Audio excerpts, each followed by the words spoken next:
Como criar seus filhos, com Gary e Anne Marie Ezo.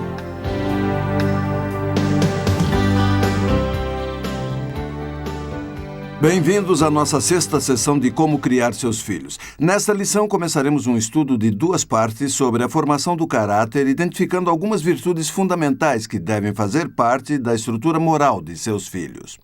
Como todo ensino moral, ele começa primeiro com os pais, porque você não pode conduzir seus filhos em caminhos que você mesmo não trilhou. E isso é essencial quando se trata da formação de caráter e do ensino moral. Bem lembrado, Anne. E nesta sessão vamos falar sobre a importância de 3 virtudes básicas: respeito, honra e honestidade. E como essas virtudes devem atuar todos os dias na vida de seus filhos. E por que essas virtudes são importantes? Porque todos gostam de uma criança educada, que é uma bênção para os outros, que tenha sensibilidade moral adequada à sua idade, e essa criança com certeza se sairá melhor na vida e nos relacionamentos também. Nas próximas 2 sessões falaremos sobre como construir relacionamentos saudáveis, então se preparem. Já voltaremos com a lição de hoje.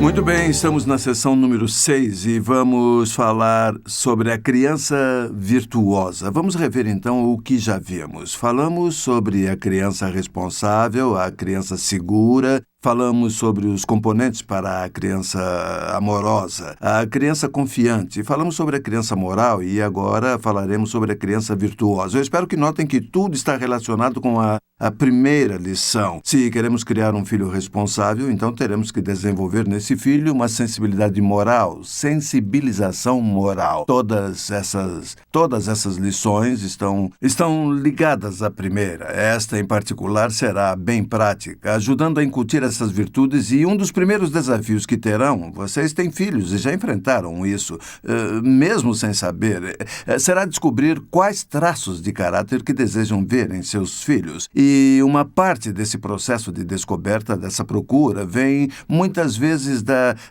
observação. Quando você vê uma criança de quem gosta, você se atrai por ela e pensa, eu gostaria que meu filho fosse assim, é o que você deseja ter, mas também vê coisas em crianças e pensa, não, eu não queria isso nos meus filhos, não queria não. E nessa sessão vamos falar sobre como criar uma criança virtuosa, de quem todos apreciam. Desenvolver virtudes que formem caráter é importante e hoje não vamos chegar a discutir as 7 virtudes históricas que aprendemos com a antiguidade, mas vamos focar em 3 virtudes essenciais ao caráter. Então vamos lá. A prática de transmitir valores morais para os filhos tem sido bastante debatida nos últimos 40 anos. Os debates surgiram com a confusão de prioridades. Eu falei disso brevemente na última sessão, e de um lado estão os que se posicionam contra os valores coletivos e a favor dos valores pessoais. E do outro lado estão os que defendem a submissão aos valores do coletivo, que valem para todos, dando menos ênfase aos valores pessoais em favor do bem maior da sociedade. Mas parte da confusão vem da falta de entendimento de 2 termos éticos, virtudes e valores. Vejam, os valores não são absolutos e diferem de cultura para cultura, de época em época. O pluralismo é um termo que define a sociedade com múltiplos valores. Os valores são relativos e variáveis. Há alguns valores que têm mais valor para você do que para seu vizinho. O problema com os valores, falando no sentido geral, é que não há uma base na sociedade para um acordo. Não há um denominador comum como havia na antiga ética judaico-cristã. Já as virtudes não. Elas são constantes. Elas não mudam com o tempo, não se modificam ou estão sujeitas às mudanças e evoluções da sociedade. As virtudes nunca saem de moda e certamente estarão em alta se incutidas na vida de seus filhos. Então, o que faremos é levantar uma pequena lista das virtudes unânimes para todos. Dessa lista, tenho certeza de que todos gostariam que seus vizinhos agissem de acordo. E é também a lista que seus vizinhos querem que vocês e seus filhos pratiquem. Fazem parte da lista a virtude do respeito, honra e honestidade. Vamos falar um pouco destas 3 virtudes. Uma última consideração de abertura, por causa dessa limitação de tempo, ficaremos mais na questão prática e entraremos menos na parte filosófica em nossa abordagem.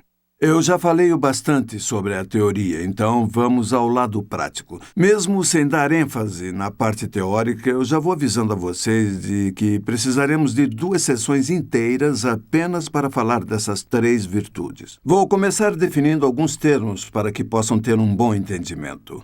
O primeiro é o termo caráter. E o que é o caráter? Vocês podem preencher a lacuna no esboço. O caráter moral é a qualidade da personalidade de uma pessoa e a restrição moral o estímulo de seu temperamento. É o reflexo exterior do ser interior. E é algo que nos assusta ao pensarmos no reflexo exterior do ser interior. Como é o seu homem ou a sua mulher interior?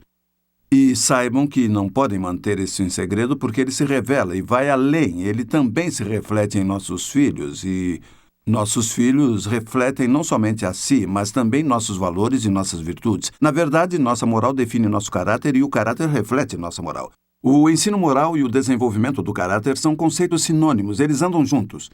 E qual é a base do caráter? Bom, a qualidade de seu caráter e a de seus filhos é exemplificada melhor pela presença ou ausência dessas 3 virtudes: respeito, honra e honestidade. Essas 3 são virtudes essenciais que formam a estrutura moral de nosso ser e a estrutura moral de nossos filhos. Respeitar o semelhante significa honrá-lo, o que, na verdade, significa ser honesto com ele. Tudo está ligado ao amar o próximo como a si mesmo. Você faria a alguém algo que não desejaria para si? Essas 2 equações éticas são verdadeiras, mas a questão é como viver essas virtudes e como as aplicar. E o papel dos pais é pegar essa ideia abstrata de respeito, honra e honestidade e torná-las concretas. Porque na mente de uma criança elas não são concretas. Como é que são essas coisas, então? De fato, um dos desafios que temos para vocês, tomando como base essa nossa apresentação, é perguntar para nós mesmos: como essa virtude se aplica em minha casa? Nossa casa. Como é isso em termos práticos? E é isso que Anne-Marie e eu faremos. Vamos lhes dar exemplos práticos e mostrar como isso acontece em nossa casa. Podem aplicar de outra forma, mas queremos usar alguns exemplos porque eu acho que haverá situações proveitosas que poderão ajudá-los a aplicar com seus filhos.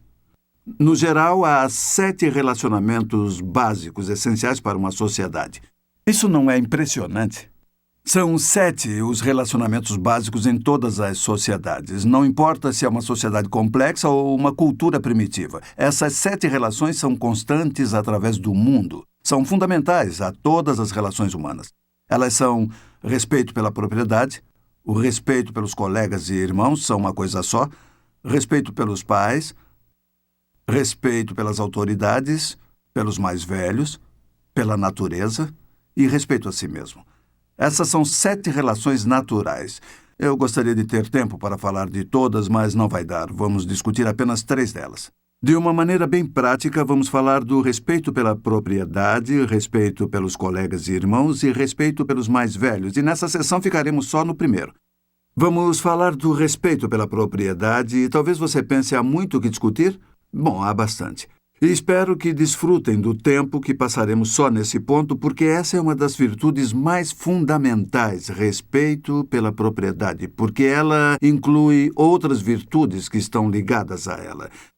Então, vamos começar por aí. Falaremos sobre as outras 2 na próxima sessão. Vamos falar sobre o respeito pela propriedade. E por onde vamos começar? Eu acho que temos de voltar à base da civilização ocidental, que é de fato a base bíblica. Está em Êxodo 20:15, um dos 10 mandamentos. Vocês devem lembrar de terem ouvido essa passagem: não furtarás. Esse é um mandamento que não era praticado apenas no tempo da antiga Israel, mas que é válido na civilização ocidental de hoje e também no Oriente, ou onde quer que se viva. É lei. Não se pega algo que pertence a outra pessoa. Mas o que esse versículo diz, na verdade, é um comentário sobre a propriedade particular. Somente 2 palavras, não furtarás. 2 palavras, um comentário sobre a propriedade particular. E o que mais se inclui aqui? Pensem nessas coisas. Isso inclui não roube as posses dos outros. Isso é fundamental. Não se aproveite da ingenuidade de uma pessoa. Não tente ganhar algo através disso. Em terceiro, não roube o tempo de ninguém. Isso é interessante. Na Califórnia, como é que se diz? No horário californiano. E se por acaso viajamos para Singapura, é o horário de Singapura. Ou se viajamos para a Austrália, para Sydney, eles têm o horário deles. É impressionante como todos se atrasam, mas seguem seu tempo cultural. Na verdade, parece que violamos isso. Por isso pedimos para chegarem às aulas na hora. Por quê?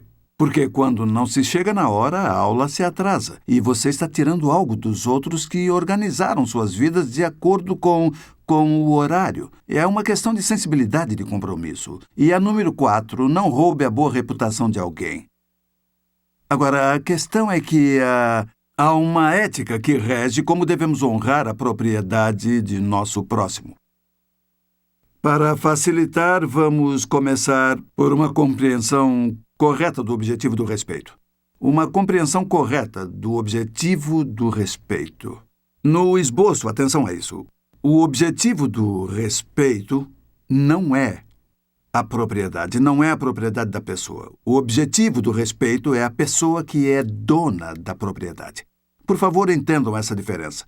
É uma diferença moral. Você está andando pela rua e põe um chiclete na boca e está com o papelzinho do chiclete que você amassou até virar uma bolinha. E aí você passa na frente de uma casa desabitada com a grama meio alta que foi posta à venda. E você pensa, ninguém no mundo irá saber ou se importar. Aí você pega e joga na grama do jardim. Que diferença vai fazer? Ou então segue adiante, onde há uma casa bem cuidada, e aí você pensa, não, é melhor eu não fazer isso. Essa casa é bonita, é muito bonita. O que você acabou de fazer? Você usou uma ética parcial. Essa é bonita, eu não vou fazer isso, mas essa não importa. Você não entendeu a ética. A ética não é a grama que merece respeito, é a pessoa que é a dona do jardim, que é a dona da propriedade. E precisamos ter a orientação certa. O valor da pessoa e não o valor da propriedade. E devemos pensar considerando a pessoa e não o que ela tem. Esse é apenas um exemplo. Precisamos ir adiante para entender a ética da propriedade. Precisamos entender a diferença entre propriedade e domínio.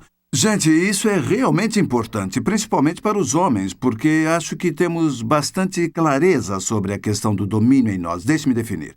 Propriedade é aquilo que é concreto, físico e posse de alguém.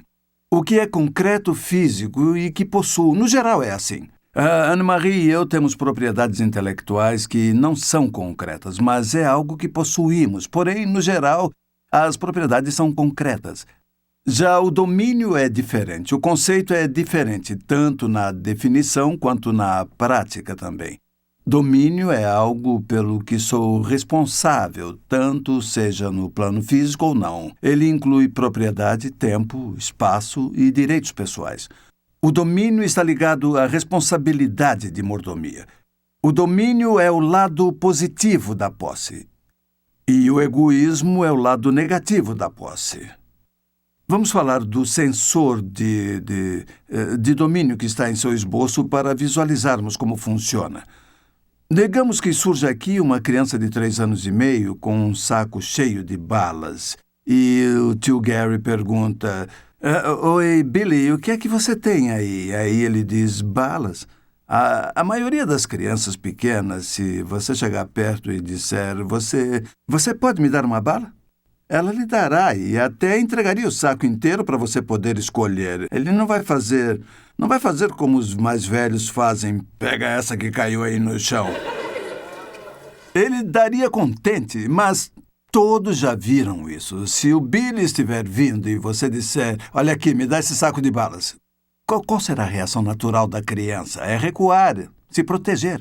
Não é que o Billy esteja sendo egoísta, é que o sensor de domínio, esse sensor que é inato em todos os seres humanos, ele vai aparecer e a criança se defende. E é por isso que é importante.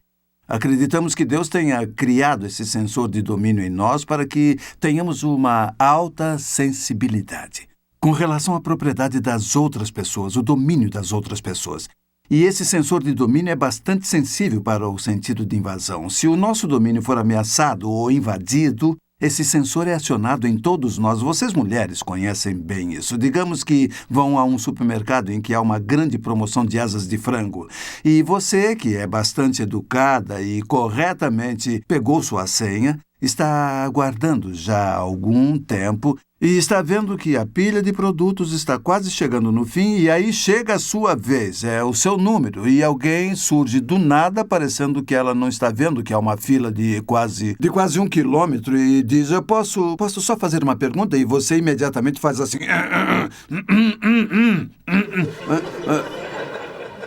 O que está acontecendo ali? Será que você é egoísta? Está sendo egoísta com esta pessoa? Não. Acontece que agimos segundo as regras.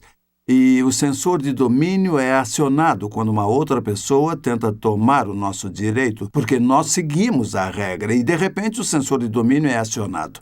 E ele é bastante sensível a isso. E acontecerá com seus filhos, e afetará a maneira como lidam, como respeitam a propriedade dos outros. Quando nossos filhos têm um entendimento de como esse sensor de domínio funciona em suas vidas, certamente elas saberão lidar com a propriedade de outras crianças.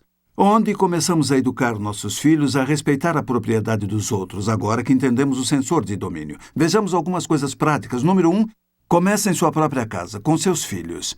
Essa é uma virtude que valorizamos em nossa família. Nossas filhas pequenas, quando iam visitar alguém, elas não podiam ficar andando pela casa. Não tinham permissão para subir a escada e mexer na sua caixa de joias, muito bonitas, meninas adoram, mas não podiam ficar subindo e descendo. Nós as educamos e transmitimos a elas um senso saudável de respeito por você, o próximo. Por quê? Porque não queremos que alguém faça aquilo que não desejamos para nós. Não esperamos que eles cheguem e comecem a explorar nossa casa. Eles são bem-vindos, muito bem-vindos em nossa casa. Mas se eles acharem que a casa é deles, se não houver neles um senso de respeito, provavelmente haverá conflito em termos de virtudes, não conflito de valores, conflito de posição pedagógica, conflito de teoria psicológica, mas é um conflito de virtudes e talvez, de certo modo, é um alerta de conflito em algum tipo de valor de respeito ao próximo. Onde é que começamos a educar nossos filhos nessas 3 virtudes, respeito, honra e honestidade? Isso começa em casa. Começa ensinando que a casa do vizinho não é o parquinho deles. Quando nossas filhas eram pequenas, essa era uma virtude, um valor de nossa família. Ao visitar alguém, não levávamos nossas filhas, mas se levássemos, não mudávamos as coisas do lugar por causa da bagunça delas. Nós ensinamos nossas filhas como respeitar vocês. Nossas filhas não subiam pelos seus móveis, não saíam para explorar o porta-joias, dizendo... Olha, mamãe, que legal, eu quero isso. Não, nós as ensinamos, incutimos nelas respeito pelos outros. Esta propriedade não nos pertence, portanto, temos que respeitá-la. Essa é uma excelente virtude. Um outro ponto é evitar substituição de valores quando se trata de propriedade dos outros. O que é substituição de valores? É simples. Quando substituímos pelos nossos próprios valores os valores que pertencem a outras pessoas, quer dizer que colocamos nosso valor, nosso preço, em alguma coisa. E se não significa muito para nós, temos a tendência de dizer, não pode valer tudo isso. Pense num exemplo simples, um exemplo prático disso. Vai fazer parte do seu dever de casa. Pense num carrinho de compra. Vocês sabem o que é isso? Uma coisa simples. Então, qual é o valor em termos financeiros do carrinho de compras para você? Afinal, há tantos por aí, não é? Mas essa não é a questão. A questão é qual é o valor que o carrinho tem para o seu dono. Quando você sai do mercado, o que é que você faz com o carrinho? Você olha em volta, não vê ninguém te olhando e coloca entre os outros carros? Não é isso? Vocês já viram isso? Mas vejam, vocês pais não devem fazer isso. Vocês agora têm a ética de levar o seu carrinho de volta para os trilhos ou para a frente do mercado. Por quê? Porque as pessoas têm valor. Vocês já viram essa cena. Digamos que seja feriado e vocês estejam procurando uma vaga para estacionar. Tem uma só. Você vai entrar na vaga, mas está cheia de carrinhos. Então, seu domínio foi violado e você se sente frustrado. Ou então, quando sai do mercado, há um carrinho encostado no seu carro e um risco bem grande. E sabe por que seu carro foi arriscado? Porque a pessoa ao lado não se importou. A ética dela é assim. Deixa para lá, alguém leva de volta. Eu sei que isso é um desafio. Alguns de vocês estão até me olhando e dizendo, não vem com essa. Pois saibam que queremos que levem os carrinhos de volta. E quando seus filhos disserem, mãe, pai, ninguém leva os carrinhos de volta, vocês digam, é porque eles não são como nós somos. Somos diferentes e fazemos assim. E o motivo, a razão moral pelo qual fazemos é porque esse carrinho pode riscar o carro de alguém, pode ser que o vento o faça bater em outros carros e as pessoas serão prejudicadas. E a coisa correta a se fazer num contexto normal é devolver o carrinho, e essa é uma das suas tarefas. Queremos que levem seus carrinhos de volta.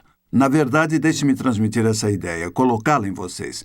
Se não levarem seus carrinhos de volta, da próxima vez que tirarem as mãos do carrinho, meu rosto surgirá na sua frente e vão me ver dizendo não, e vou fazer o que for preciso para levarem o carrinho de volta. Por quê?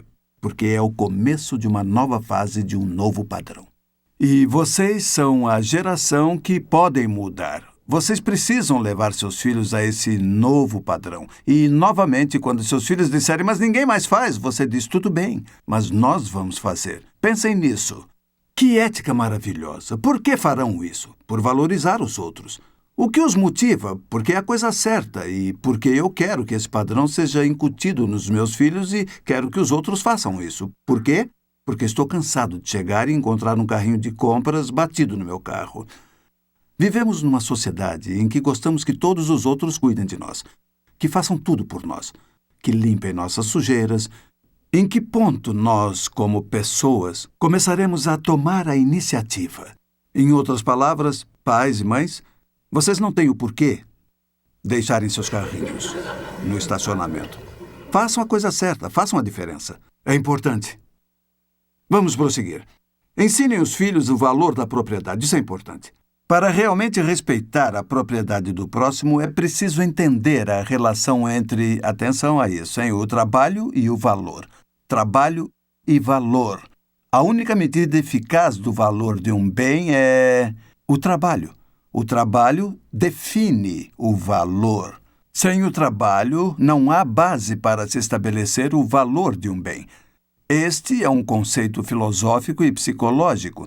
Digamos, você compra uma bicicleta para seu filho, acha que ele irá cuidar tão bem dela como se ele a tivesse comprado? O trabalho ajuda a entendermos, em nossa sociedade, o valor do dinheiro. Receber algo sem ter trabalhado por ele limita a nossa valorização pela compra.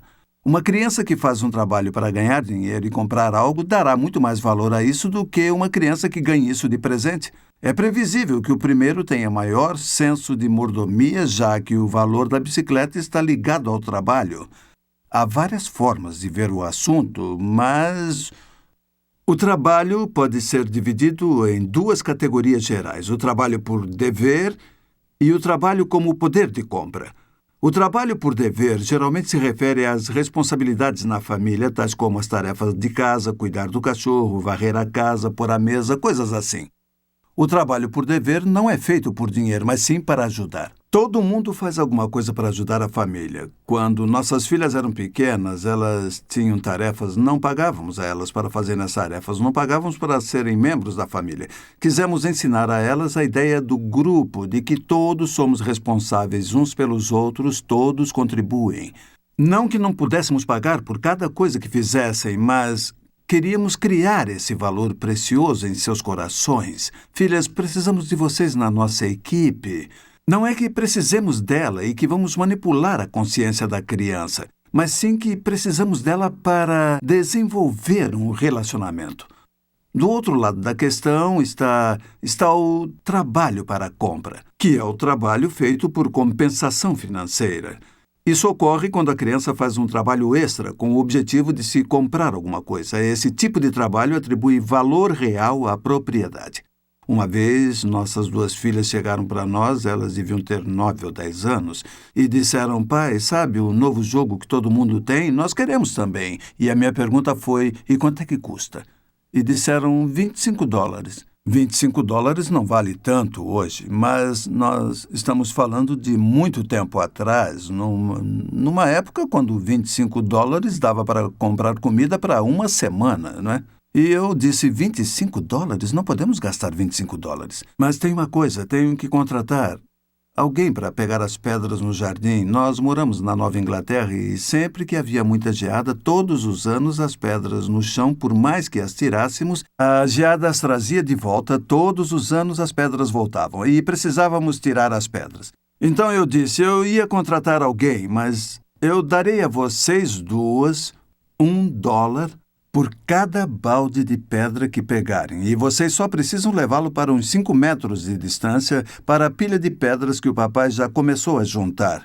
E elas ficaram super empolgadas, achando que iam acabar em 1 hora, que iam ganhar os $25, e elas começaram a juntar as pedras. As duas se abaixavam e tentavam levantar o balde e nada.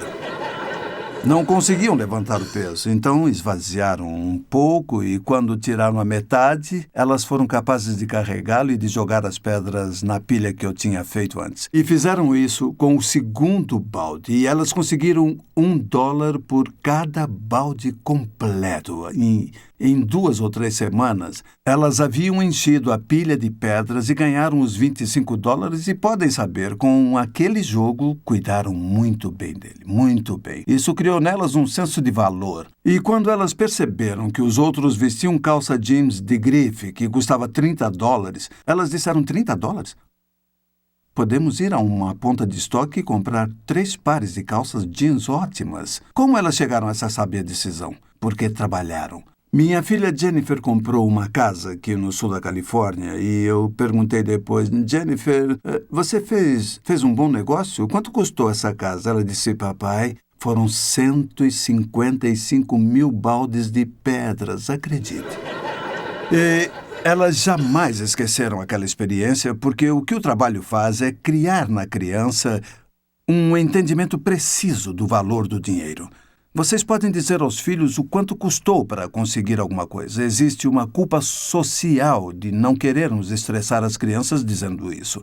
Pois digam a eles como é difícil ganhar dinheiro e ajudem-nas a entender o porquê. Pois assim vão cuidar melhor dos seus brinquedos, vão valorizar muito mais a propriedade de outras pessoas. Eles aprendem assim. Há várias coisas que vocês podem fazer em termos práticos. Uma vez eu peguei meu pagamento, não muito dinheiro, foi nos anos 70, eu descontei meu cheque de pagamento e recebi notas de 20, notas de 10, de 5 e de 1.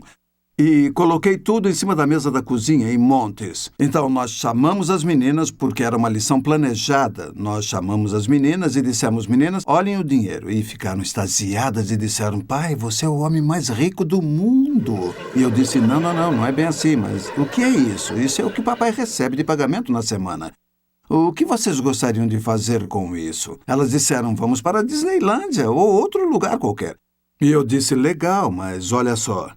Nós temos que separar primeiro o dinheiro do nosso dízimo e retiramos aquela parte. Nós também financiamos a casa e temos que pagar o banco porque é deles, eles sabem como é que é. E tiramos aquela parte e fomos tirando o dinheiro e elas disseram, eu acho que não dá para ir até a Disneylândia, mas que tal nós irmos ao parque, hein, pai? E fomos tirando as despesas de gasolina, de comida, do seguro da casa, caso haja algum incêndio ou sei lá o quê, e tiramos mais. E no final havia somente um restinho e eu disse, meninas, isso é o que temos para gastar nessa semana. E queremos que vocês entendam que quando nos pedem um brinquedo que custa $10 ou $15, nós adoraríamos dar a vocês. Mas se dessemos, não sobraria para o resto que precisamos pagar. E aí, pegamos alguns dólares e dissemos, essa é a mesada de Jenny e essa é a mesada da Amy. Que tal começarmos a poupar e ver o quanto a gente junta? As meninas aprenderam o valor do dinheiro que depois foi praticado ao cuidar das próprias roupas, ao saber poupar e também foi transmitido para algo maior. Elas possuem sensibilidade moral e educaram os filhos da mesma forma. De respeito ao próximo. É uma ética familiar. É um legado. E pedimos que considerem ter esse legado em sua família. É um valor que vale ser abraçado, porque ele não afeta apenas sua própria consciência, seu próprio senso do que é correto, mas afeta seus filhos, e não somente seus filhos. Ele será levado de geração em geração. E, mais uma vez, independente do que todos os outros façam, o certo é certo, mesmo que os outros não o façam. E o errado é errado, mesmo que todos o façam. Há um padrão.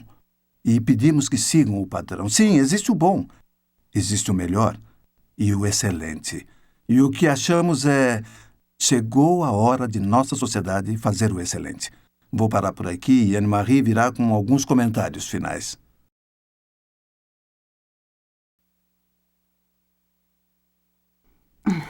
Muito obrigada. Gary fez uma ótima explanação do tópico de propriedade, então eu acho que não há mais nada que eu possa acrescentar. Vocês têm um dever de casa esta semana. Treinem devolver seu carrinho de compras. Aguardamos para saber o resultado. Boa semana.